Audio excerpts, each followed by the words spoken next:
مرنے کے بعد جب انسانی روح کو نیا وجود ملتا ہے جی اس میں اگر اس شخص کے کچھ اچھے اعمال ہوں کچھ برے ہوں تو جزا سزا کا عمل بیک وقت اس وجود پر جاری ہوتا ہے یا ایک معین عرصے تک ایک سزا یا سزا کے طور پر وہ وجود ایک تکلیف برداشت کرتا ہے اور پھر وہ جزا کے مقام میں چلا جاتا ہے؟ آپ کا سوال بڑا الجھا ہوا ہے.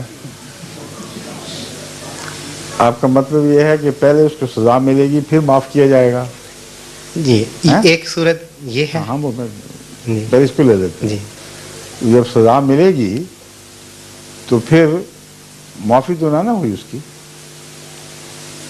جزا سزا کے دور میں جب داخل ہو گیا تو سزا ملنے کا مطلب ہے کہ معافی نہیں ہوئی.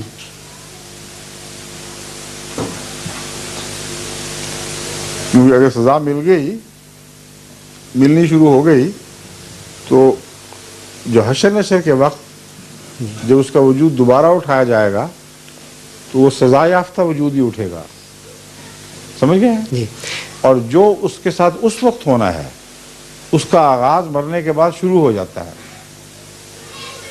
آپ کا سوال ایسا ہی ہے جیسے ایک بچہ ہو، اگر وہ پیٹ میں ماں کے پیٹ میں بیمار ہے تو آپ یہ سوال کریں کہ وہ پیدائش کے بعد بیماری اچانک ٹھیک ہو جائے گی؟ کیسے ٹھیک ہو جائے گی؟ جس کی بناوٹ میں بیماری شامل ہے وہ پیدائش کے بعد بھی بیماری رہے گی. تو اس طرح خدا نے اگر مغفرت فرمانی ہو تو جیسے ماں کے پیٹ میں بچہ صحت مند بنا دیا جائے تو پھر وہ بچ جاتا ہے، پھر وہ صحت مند پیدا ہوتا ہے. تو وہ روح جس نے عالم برزخ میں اپنی دوسری زندگی سے جو اٹھائی جائے گی وہ اس سے پہلی حالت میں عذاب کی ہوائیں دیکھی ہوئی ہیں.